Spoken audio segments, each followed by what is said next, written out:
Hey everybody, welcome, and thank you for listening to this episode of Marriage Therapy Radio. My name is Zach Brittle, here with Laura Heck. First, we want to wish you a happy Thanksgiving if you celebrate.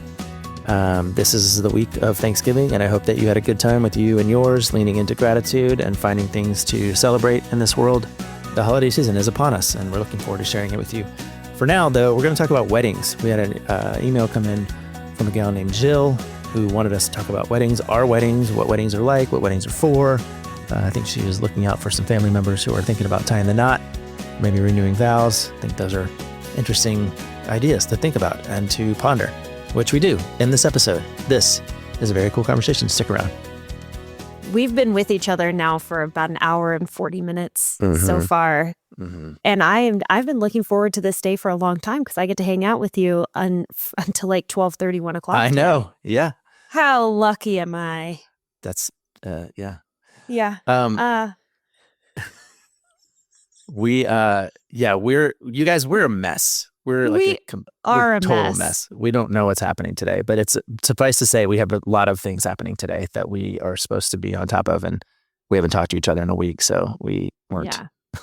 But I think we're having fun, right? Are you having fun? I'm having fun. Me too. I actually was really looking forward to today. Thursdays typically are not client days for me. I am sort of holding Thursdays as marathon days, which I'm kind of excited, where it will just be a with day clients, off. you mean? Yeah, it'll be a day off. Or if I happen to have a request for marathon therapy, then I can book them on a Thursday. And I like doing weekday marathons for folks, not weekends, so that they still get their weekend. I think it's really important to still have a weekend where you're not working, and that includes on your marriage. Yeah. But yeah, don't work on your marriage on the weekend, guys. I heard myself say it, and I wanted to correct myself because you constantly have to be working, but it's hard work when you're doing marathon work. Yeah. But it's great stuff.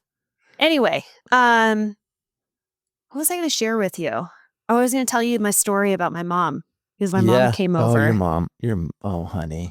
Oh. That's my thing that I say to people when I'm honey. Oh, sweetie. Honey. Yeah. Okay. Yeah. Your mom's intense. She is intense is a really great way to put it. And here's what I wish I said. Your mom's a piece of work. She's a piece of work. Here's something that I think is really amazing that I realize how grateful I should be, and I have to constantly remind myself, is that I have always been the most important thing to my mom. Like, I am the center of her world since I was really young, since all the way through elementary, middle, and high school. We were a unit of 3. She was a single mom. And so I was loved and cared for. And wait, who was the third one? My brother. Did you know I have a brother? I thought you had a sister. I have 2 sisters from a different... Yeah. You have 2 sisters and a brother. 2 sisters and a brother. So my sisters have a different mom. And they are about 13 and 16 years younger than me. But my brother and I, we're like Irish twins. Real close. We went through school the same year. We were that close in age. So he's older. So people thought you were twins your whole life, but you weren't. Yeah. I mean, I think a lot of people maybe assumed that we were twins because we're siblings and we're going through our grades and you're in the same grade year. Yeah. But anyway, I should be really grateful that my mom's intensity of her love and how important I am to her, it's wonderful, and sometimes it's a little overwhelming. And because she is a single woman now and retired, I have become an even bigger part of her life. And so when she comes over to my house, she's really excited because she might not have left her house for the last 3 days or had human interaction. Yeah. So she came over, and I had signed up to bake 4 desserts for a dessert dash. And I know that you know what a dessert dash is now. Yeah. But the concept of a dessert dash is that at a fundraiser, you have a table of, let's just say, 8 people. Those 8 people are going to bid. And whoever has the highest bid, like we bid 500 as a table, if we're the highest, we get to dash to go grab one of the delicious desserts on the dessert dash table. Yeah. First. So and you want the best dessert, but you also want to have made the best dessert. Yes. You want to go get the best dessert on the table, but you want to be the person who's like, did you see that? My That was dessert mine. was the first one That they was grabbed mine. the first. Yeah. Yeah. This was the first time. I mean, generally for a dessert dash, you will just like have professionals make the desserts. You buy a professionally made dessert. But for this particular fundraiser, I signed up and I was like, I can bake. I'll make Yeah. 4 desserts. And it turns Okay. out I was really stressed out. So my mom comes over. I'm already a little anxious about baking because it has to be perfect. It has to look really nice. Generally, I do not put this type of pressure on myself, but it was for other people. So anytime I do something for others, it just has a lot more weight to it. So it's Friday. I volunteer to go get the pizza because that's what we're doing on Friday nights. And as I'm pulling out of the driveway for pizza, I see one of the little green cross signs in the state of Oregon that indicates this is I was going to say medical marijuana, but it's a pot shop. Yeah. Which is legal. Yeah. And they're on like every corner, it feels like, especially in Bend, Oregon. Is it that popular in Seattle too? Yeah. Yeah. I mean, it's wild. It's just literally like going to the 7-Eleven. Yeah. Yeah. But it's actually Hey, can I get nicer some- than the 7-Eleven. It's true. It's When true. you walk in, they're usually just like really nice. Everything is in like beautiful displays. Yeah. So I Everybody's walk super in. relaxed and friendly and just talking real slow. This one was kind of weird in that I walked up and it had like a sliding glass door that was like, what do you call it? Like electric, like you hit the button and it slides open. But it said, please have your ID ready before you enter the building. So there's so many rules and regulations that are around these pot shops. And I think I have probably been in them 3 times. One was previously to take my mom to go get some pot so she could chill the F out. The other time was to get my girlfriend some pot because that's what she was looking for. And am I an old person when I say pot? I don't know what it's called. I don't know the lingo either. Pot. Yeah. I heard a Ganja? guy the other day say, I'm really interested in THC. Like he was like into the science part of it actually. So Yeah. I think you can call it whatever you want. Okay. Well, I mean, I'm just now having that sort of like awareness that I am now like a 60-year-old person. I'm like, the pot. I went to the shop to get the pot. The wacky tobacco. So I walk in, I have a text message from my girlfriend that said, these are the gummies that you want. And I basically said to her, I do not like to feel drowsy, but I want to take the edge off. And I haven't been drinking, and my mom was home, and I literally was like, I just want to take a little bit of the edge off. Not only myself, but also my mom, because I knew she would take a little gummy if I gave it to her. Yeah. So I got home and I was like, guess what I got? I came home. And so I gave my mom and I both 5 milligrams. And that probably means nothing to you, but it's a pretty small, benign dose. And then I read on the package that it can take up to 90 minutes. I was like, damn, up to 90 minutes. But it didn't take that long. It was probably about 45 minutes in. And I still had I had just finished a cake.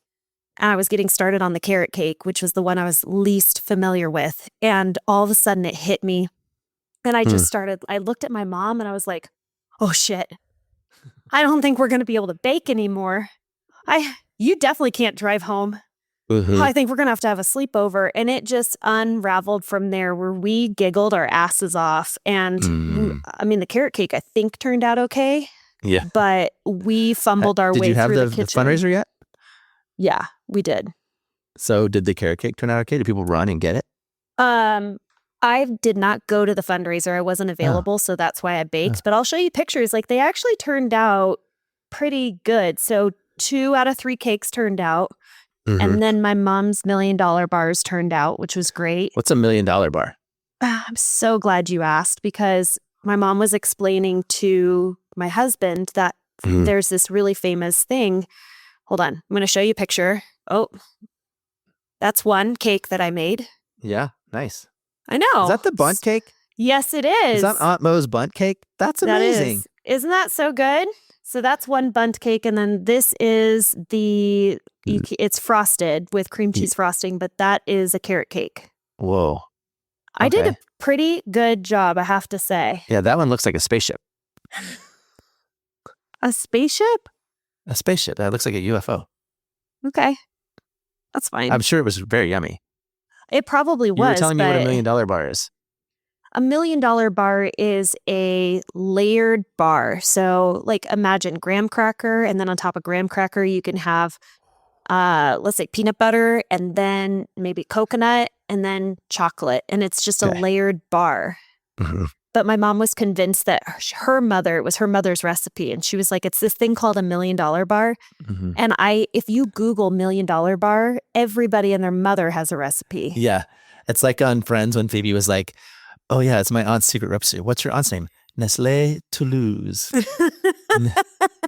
Nestle Toulouse. Toulouse. And Wow. Monica's all mad because she just realized that. Have you been She's watching been a lot of Friends? This is your second No, Friends I recipe just today. know Friends. I just have it. It's just Or like in my brain. reference. Okay, wait.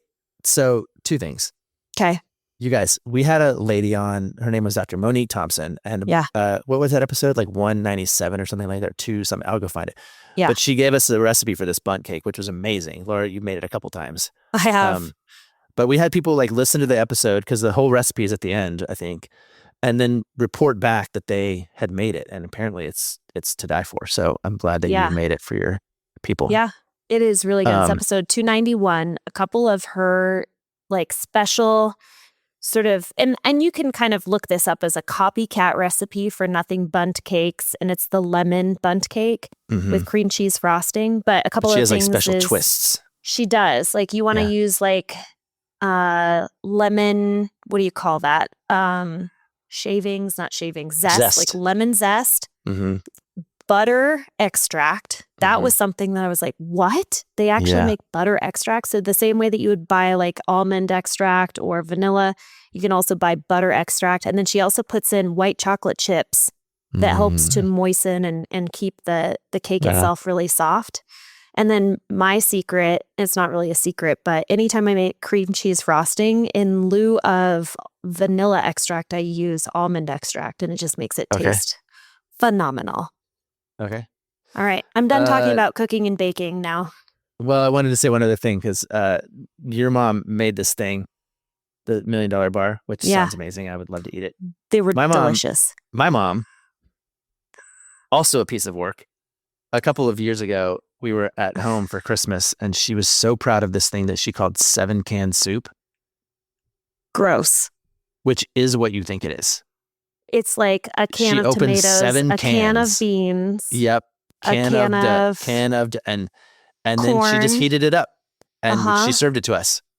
And I was like, what is happening right now? We just flew across the country with we just brought 4 human beings across the country to celebrate the holidays.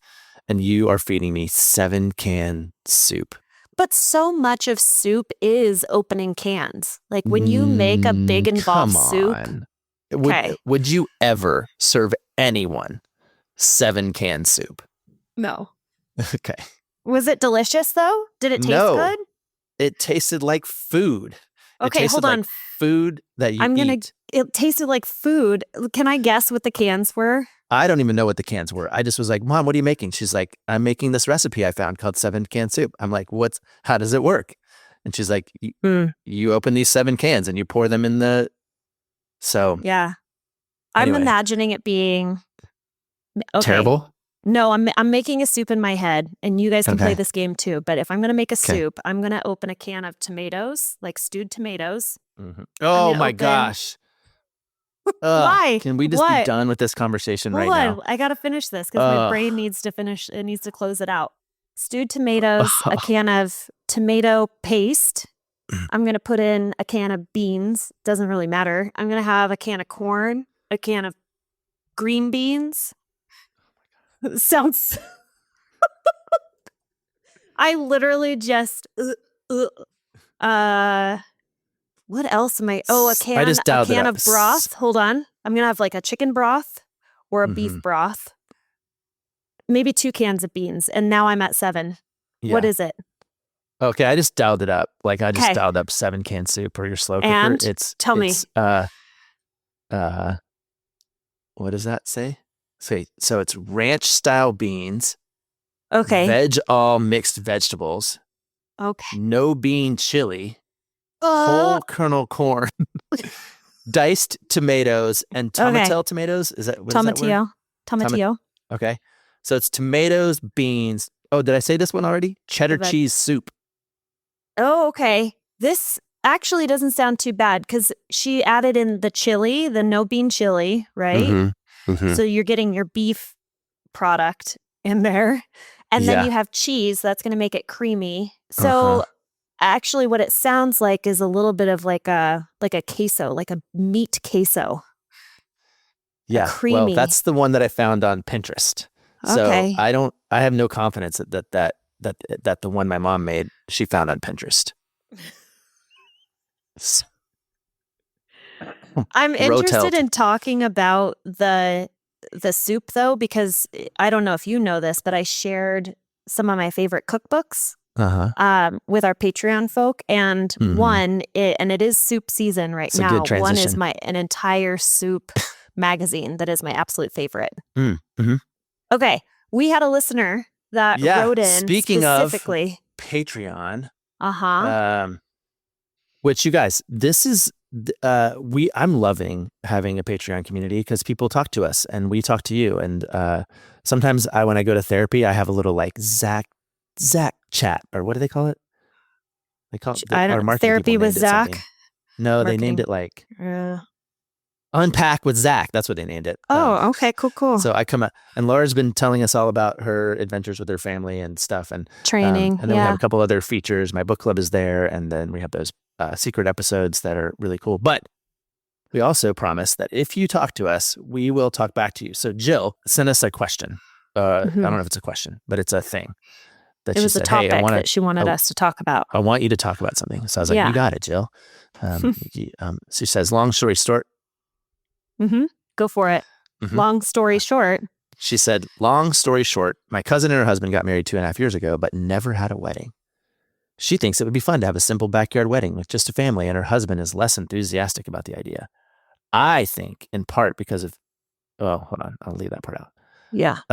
Then she says, I would love if you guys did an episode on weddings, ideas, talk about what you like and don't like about traditional weddings, make suggestions to make a wedding better for your actual marriage, talk about your own wedding, talk about the pros and cons of a wedding, give wedding advice, which is not marriage advice, etc. And then she was like, she took some time. She took like, I don't know, a few minutes, 5 more minutes. And she said, you two would be so good on this topic. I think Zach would be great with his brutal honesty, and Laura might be more sympathetic to the romantics. Hard to tell since it's totally parasocial relationship.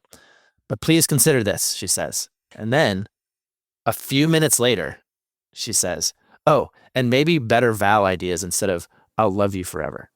So Jill, challenge accepted. Okay, I was like, why a few minutes later? Because this was on Instagram. She was direct messaging. No, this was on Patreon. She sent us messages. Oh, it was on Patreon. Okay, got it. Okay, the first one was at 11:19, and the second one was at 11:25, and the third one was at 11:35. So she thought about distracted for at least 15 minutes. Okay. All right. Well, we're going to do Jill justice. Yes. So first of all, can we talk about our own weddings and maybe like what you would do differently? Yeah. If you were getting married now to the same person, not to somebody else. Yeah. So what was your wedding like? My wedding was my wedding was Rebecca's ideal wedding. Okay. Yeah. Did she plan the whole thing? She planned the whole thing, dreamed it up since she was a baby, had the whole bit. So our wedding was big and photographic and, generous in the sense of... Do you have a picture of the two of you on your wedding day? I do. Yeah. Okay. I don't have it here, but I can... All right. Maybe what we can do, Zach, is we'll pull up our wedding photos and we'll have it as part of the episode so folks can see what our wedding photos look like. Yeah. Cool. I'm happy for her. I'm happy that she got a big wedding. What I think most about that whole thing was that we were 24 and 23, and I think we were pretending to be people who knew how to get married. Like we put on a costume, I put on tuxedo, and she put on a fancy dress. And we played the parts. We got up there and we said, hey, I'm going to do all this stuff. I'm going to cherish you, and I'm going to obey you, and I'm going to love you forever. And I'm going to do it for better, and I'm going to do it for worse, and I'm going to do it for richer, and I'm going to do it for poorer. By the way, I got married in Greenwich, Connecticut. That sounds fancy. Is that fancy? Yeah. Okay. Oh, it's super fancy. It's like it's like one of the fanciest fancy places. And I was an unemployed substitute teacher who was getting part-time hours at Barnes and Noble, and I was not the standard Greenwich finance Yeah. person or Yeah. You didn't have like a businessman hedge or fund. entrepreneur or I didn't fit the bill. So that was weird. Did you guys pay for your own wedding? How did you have such a fancy wedding on your budget at 23 and 24? Well, Rebecca's parents lived in Greenwich. Huh? And part of the gig is that you gotta like show off at your wedding. You gotta like show people that you are fancy. And Did she grow up with money? She did. She was comfortable. Okay. Sort of. I mean, sort of. Her origin story is that she grew up without money until her mom met and married a guy who had money. And so at about 11, she went from being, kind of raised by a single mom in a small apartment to living a very opulent life. Opulent? You don't hear that word very often. Yeah, with big vacations and lots of fancy things and big houses. And so, yeah, she had kind of a little bit we kind of joke because I grew up with a lot of scarcity and she grew up with a lot of surplus, and neither one of us learned a thing about money. Like we don't, you know what I mean? So, anyway, our wedding was amazing. We danced all night. We did everything. You can think of like all the things that belong in a cliche wedding. We did all those things. Yeah. I think if I did it any differently at all, it'd be much smaller. And there's a thing that I think too, like all of the people that were this is hard to predict or know about, but like all of the people that were in our bridesmaids and groomsmen are people that really we don't have much relationships with anymore. Same with us too. They're people from our past. Yeah. Instead of people from our future. And you can't quite predict people from your future. Yeah. But I think I would choose my guys differently than I did before. Totally. I think I would just have a different criteria of choosing. I don't think I would have anybody standing up with us at all. Yeah? What did you guys do? What did you do? You just said 10 years. Is that right? No. When did we get married? 2009, 15. So 15. I knew it was a round number. Okay. Yeah.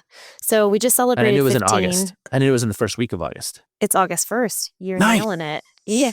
Zing! So we live in Bend, Oregon now.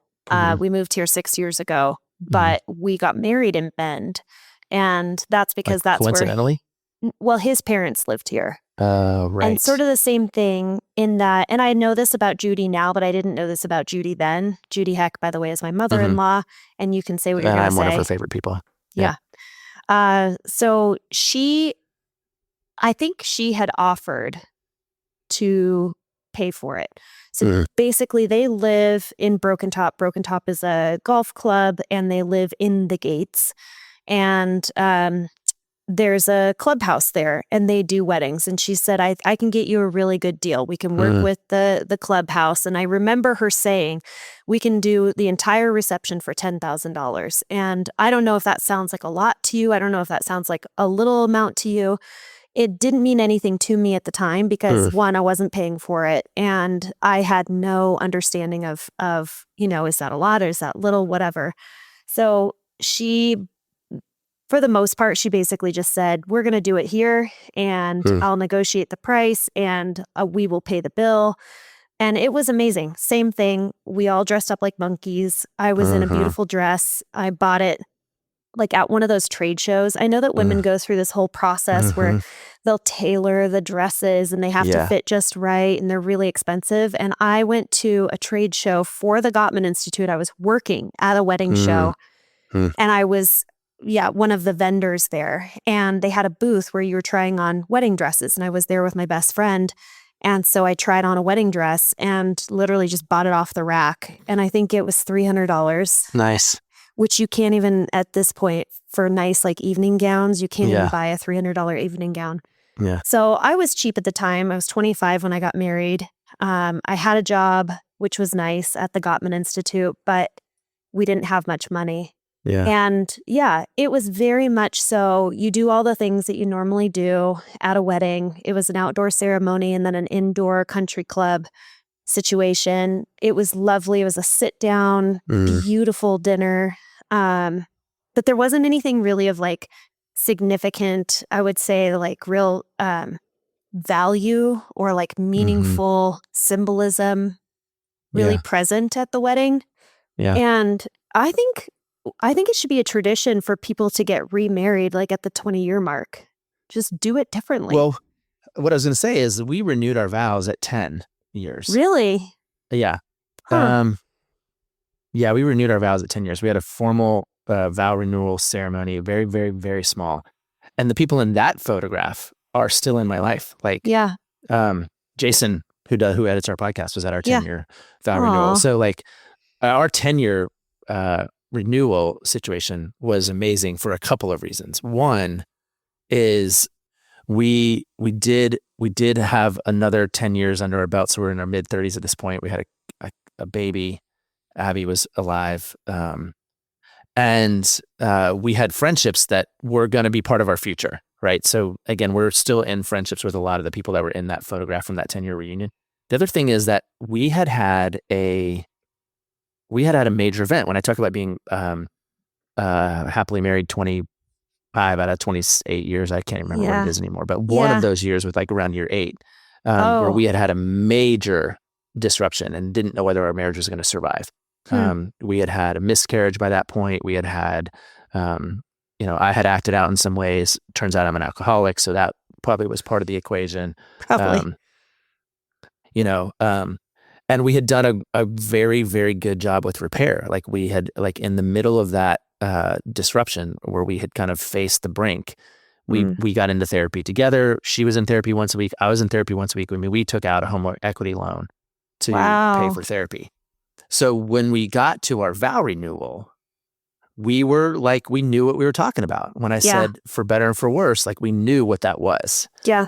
We knew what richer and poorer was because we understood money a lot better. We understood what it meant to invest in our actual marriage, at the expense of our equity in our home, so I, to this question that Jill is asking about whether or not it'd be fun to have a thing, like I think when you know what you're saying, it's a lot different, right? Like, and most of us, particularly if we get married super young, there's no possible way we know what we're saying. There's no way. Yeah. So. It's interesting because we chatted with the author of, and this episode just came out when this comes a Allison couple Raskin, weeks ago. Yeah. Allison wrote a book. I think. And what I like about it is just the intention behind what are you doing? What is this like? What does a wedding and a marriage actually mean to you? Versus sort of the social construct. And interestingly, I also had clients, they were celebrating their 10-year anniversary together. And I think it was 10 years. Yes, it was. And they're not actually married. And so the topic that we chose to discuss on their 10-year anniversary of being together was whether or not they wanted to get married. And they have, for all other reasons, been living a life of being together, sharing house, sharing children, all of that, but they haven't actually taken it to this legal and the ceremonial step of committing to one another. That was just such a cool conversation to have with them of like, well, if you were to have a wedding, like what would you do that would be really meaningful for you? And what kinds of like, what sort of like symbolism and vows would you have for each other to make it different? I do remember though, my vows to my husband were very much so what I still truly believe. And I think this is kind of ironic that I knew this 15 years ago, was I said to him that I understand he's a kite and that I will always be his kite string, meaning that I will ground him, but I still want him to soar because he is a dreamer and he chases big ideas. And for the first many years of our relationship, I squashed those big ideas. They were terrifying to me.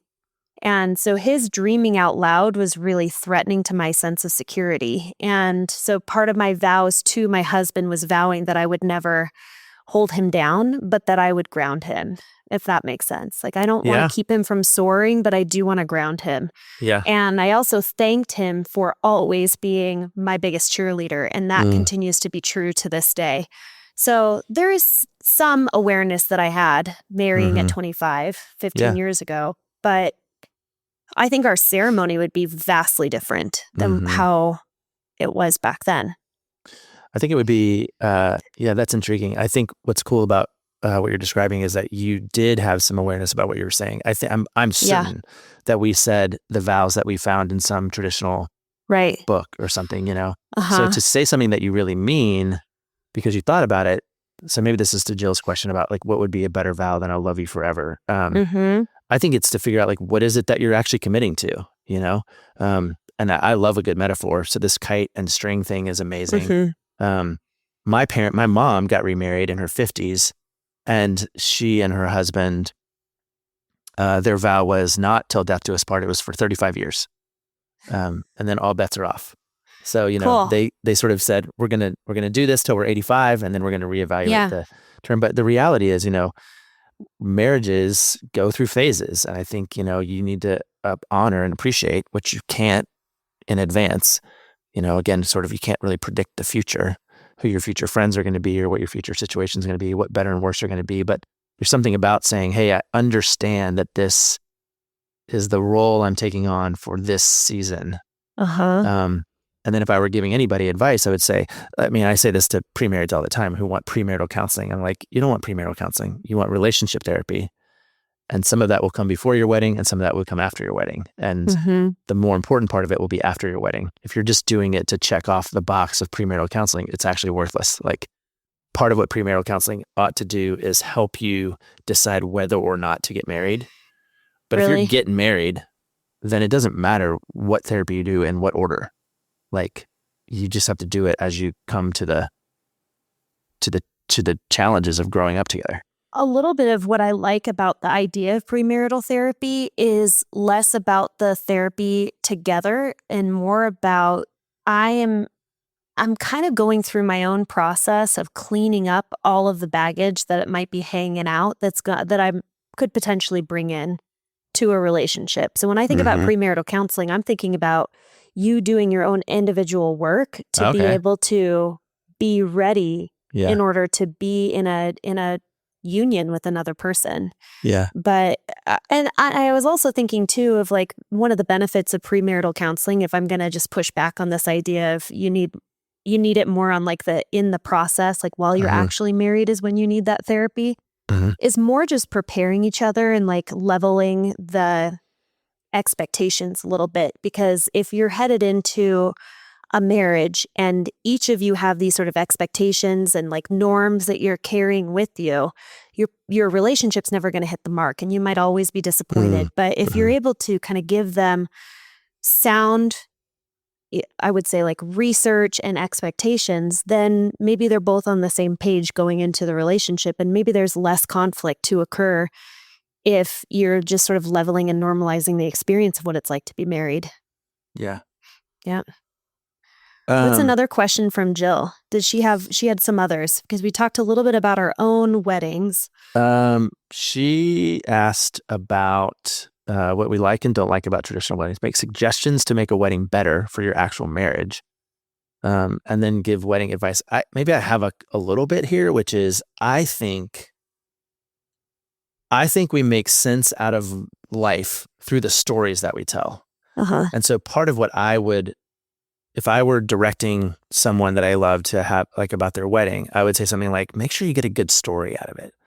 Like, and sometimes that can be like a novelty story that may end up on TikTok. And one of them, for example, that I've seen is this idea that my parents invited a bunch of people over to a Halloween party and everybody was dressed up in costumes.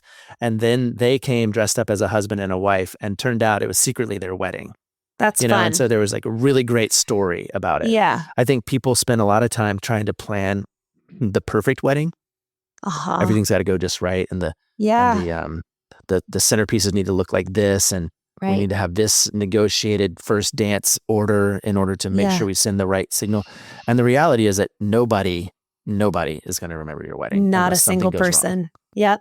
You know, something's got to go wrong. And you ought to be like, yes, this is the thing that went wrong. Like the story while that I would we never have. wish this on anybody, like the lady, the again, sort of on TikTok or Reels or whatever it is, who like in the process of doing their vows, she like the ring guy like trips up the stairs and knocks her into the fountain behind the altar or something. Like they have a great story and like that wedding, we're going to talk about it forever. And it's tragic. And again, I wouldn't wish this on anybody, but it's sort of like, I think you ought to like dial down the idea that we have to get this just right, and just Yeah. appreciate that at the end of the day, people are going to leave saying that was cool, or they're going to kind of go, oh, that was the perfect wedding. That was great. It was perfect, you know? Yeah. Man, I mean, I feel like I could kind of dive into a lot of like Did here's one anything go thing that wrong at your wedding? mm, I mean, it's kind of epic actually. Okay. I will I don't think I have my wedding album here. We had a storm that blew through in There you go. August, and it was Yeah. like lightning, thunder clouds. I mean, Yeah. it was one of those things where at the very last minute, they said they came to Ryan. They said, "We can't set you guys up outside. We're going to have to move the wedding inside." Yeah. And I looked at Ryan. I just remember saying, like, "I trust you. Like, make the decision." And Yeah. Ryan was like, "Nope, we're doing it outside. If it's going to storm, it'll storm around us." And it was to the point where it was like a little drizzly and then it stopped. But in the photograph of You May Now Kiss the Bride, there is a lightning bolt between the two of us in the background. And you can see all of the bridesmaids, their mouths are wide open and their eyes are to the sky because it was a huge lightning and then crack of thunder. Isn't that epic? That's cool. That's amazing. I know. Yeah. So it didn't go wrong. I also just remember that experience, and I'm kind of proud of myself because I don't release control very often. I've shared how That's a really cool story. That's a story. It is a cool story. Yeah. Yeah. The most interesting story I have out of my wedding is when the pastor said to Rebecca, "Do you take this man to be your lawfully wedded husband, wife?" He went back to wife. He ended on wife. Oh, he said wife. He goes, husband. "Do you take it to be your wife, husband, wife?" And I was like, I just looked at him and I was like, do you think we could do that again? And he was like, yeah, let's do it again. Okay. So my mom was actually the officiant of my wedding. That's cool. And I think my mom... I was going to ask you if she walked you down the aisle, but no, my dad walked me down the aisle. Yeah, I do. No, my dad walked me down the aisle. My mom was the officiant. She held it together for a lot of the ceremony. And then there is a picture where her face, I have never seen somebody's face turn completely upside down. She was trying not to cry, and her face looked like this. Yeah. I mean, it's pretty She needed epic. a weed gummy. She needed 5 milligrams of THC. To just chill the F out, Mom. Yeah. Here's one thing that I've always been curious about is the whole idea of like making a vow.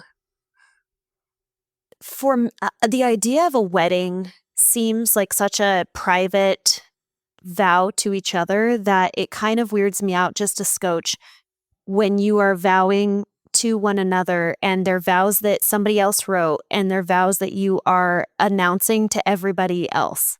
Like there's this thing of, shouldn't this be a personal matter between you and your partner? Like, shouldn't you be just talking directly to your partner, and you don't need a microphone. You don't need to face the audience so that they can hear you. I just have always felt like that was a little weird when they hand, the bride and groom a microphone so everybody can hear this private message that they're sharing with their lover. Yeah. That's one weird part. I've seen it more and more lately where people, like, they kind of say, hey, they shared their vows privately and now they're going to make this like sort of more public show, but that the actual swearing in or the private part was. But I think there is something about being witnessed, right? Like I think that's part of what a wedding is it's having people in the same place to witness this thing that you're doing, and kind of make it official. You're on the hook now. Here's another thing that I'll say, and this is just my experience, but it's been notable now twice. And one was the most recent wedding we went to, but it is odd to me to be at a wedding that proactively avoids God. Like most of the weddings I've been to have been in church settings, so it's easy, and then you come out here to the Northwest where we live, and God is a different animal. Like it's not as traditional or conservative or as limited to a certain religion or whatever. But we went to a wedding about a year ago, and it was very clear that they had decided that God was not a part of the deal, and there was nothing that hinted of the Bible. There was no prayer of any sort, no even like poem it was just weird. It was weird to me. And Huh. I had to think about why. Like, why what did I notice? And I think, again, it comes back to this idea of being witnessed. And I think part of what you're doing when you get married is you're saying to the world, and I think to something bigger than you, that committing to a relationship is a thing that the world needs. And again, it's hard to put that down. I'm not trying to talk about religion. I'm trying to talk about, are we a part of something bigger? Are we a Yeah. part of something collective? Are we part of something global that relationally has tentacles into the communities that we inhabit and the worlds that we live in? And I think we are. And I don't know what to call that other than God, but it's interesting to me when people go out of their way to sort of separate their marriage or their wedding from something that looks like collective accountability. Is a thing I just thought of today. Yeah. Out Well, loud. I'm not going to comment on sort of like the religiosity piece because I definitely don't have a shared experience with that of like, I think I had the opposite experience of going to my niece's wedding where it was very Christ focused and to the point where I was like, wow, I have not been in this world for a very long time. If you're a new listener, I grew up as a pastor's kid in the church. And, in college really kind of dug into my own personal relationship with God and then kind of slowly stepped away from the church. And I don't know. I mean, my relationship and like my faith system is all kind of in an ambiguous place at this moment. But what I will say is this idea of declaring or joining as married people a collection of something that is beyond yourself. And I think that's a really interesting concept of what is the collection and what does it mean? Like, what does it mean if you are joining this group of people who is vowing to one another to be partnered? And, the whole idea of marriage, it's no longer till death do us part. We know that that's never been the case if 50% of marriages are separating at this point. But what is the whole idea of like what does marriage even mean? Like what does that mean that you are going to treat this person out of every other person on the planet better than anybody else? That you're going to honor them, that you're going to support their dreams, that you're going to always have their back. Like I guess that's part of what I'm wondering when you join this collection of human beings who are married, what is that governing body of married people even? What does that mean? Yeah, that's a good question. I mean, I think it means what you form in community, right? Like my definition of what a marriage is as a lived experience is largely governed by the people I spend my married life with, like the people that are in that photo that we've raised kids with, that we have been accountable to around things like fidelity or community or responsibility to, the neighborhood or to the globe or to the, whatever. So, two other things that came up for me before we have to kind of shut it down. But one is I do think that if you're going to have a wedding, it should be something that is a kind of a before and after moment in your life. Like for me, here's a really, really easy one is I was a virgin when I got married. So like for me, it was before I got married, I was sexually oriented in this way. After I got married, I was sexually oriented in that way. This is a sort of a before and there's like a very clear punctuation because of the community I lived in and the way that I operated that a wedding signaled something specific. Yeah. And I think it should signal something specific still. So those people who are thinking about marrying or having a wedding, like what is meant to be different on the other side of that day, right, than on the front side of that day, like. That's so hard to do these days, like with cohabitation. Because we already live together, we're already sleeping together, Absolutely. maybe we already saved some money. Yeah, So what is the question? Even Jill's question of like, should her or could or would her cousin have a wedding 2.5 years later? Like, what would that signal as a before and after moment? So that's one thing. The other thing that occurred to me, and I remember I tell people this too, and when they're looking for pre-married work, is I do think a wedding exposes in a pretty low stakes way some of the standard conflicts that you're going to come up against. Like, how do you think about money? How do you think about family? How do you think about So it's a good way to sort of practice having some necessary conflict that will come up. And then I always tell people, functionally at a wedding, literally only two things have to happen, which is you have to show up and you Yeah. have to sign a piece of paper. Yep. Like that is what has to happen for a wedding to be successfully executed. Yeah. So then everything else is sort of window dressing that should only speak to like your relationship and your community. So yeah. Hey, I like really this liked question from Jill. Thanks, Yeah. Jill. Actually, it would be really cool if we had folks just like Jill who sent in, said, here's the topic, here are the questions I want you to answer. And it can be like you are interviewing us, just without you. But I really liked this idea. And I really loved what you said about premarital work of the act of actually putting on a wedding is going to stir up really easy, low-hanging fruit of perpetual tensions in the relationship. And so if you're navigating that with ease, awesome. That shows just how easy the rest of the relationship might be. Yeah. But if you need support, there's probably no better time than to get a third party in there to sort of like help walk you through the perpetual tension that you're going to stir up. All right, let's land this plane. By the way, you dropped a jaw dropper on me, and I'm not going to end without. I did not know you were a virgin when you got married. 100%. We've talked about this so many times. Well, I grew up in like the heart of evangelical Christianity. Like it was like sex was like, don't get me wrong. I tried real hard. With yourself? For between 0 or between say 15 and 24, I really tried to have sex, but I couldn't land. I could not seal the deal. So like nobody would have sex with you if you had a willing partner. I wasn't confident enough. I didn't have the right partner at the time. Yeah. I was too overwhelmed with guilt or shame. I was clumsy, whatever, man. So I'm not talking about some moral high ground I was on. I'm just talking about this is the system that I was in. And so the wedding represented something specific about that system. I think that would and be. I have Did no you judgment. seal the deal on the night of the wedding? We did. We managed to pull it off. Congratulations. Yeah. So, do you know that my husband left? This is one thing that I always remember. And it goes to show, this is who my husband is we went back to the hotel. We were in the same hotel as all of our guests, wedding guests. We came back. We made sweet, sweet love. I cried like a baby because I was so exhausted. And so once there was a big release, if you know what I mean, I wept. And then I also saw his hand with his wedding ring on. And I was like, oh, gosh, it's the first time I've had sex with a married man. And there you go.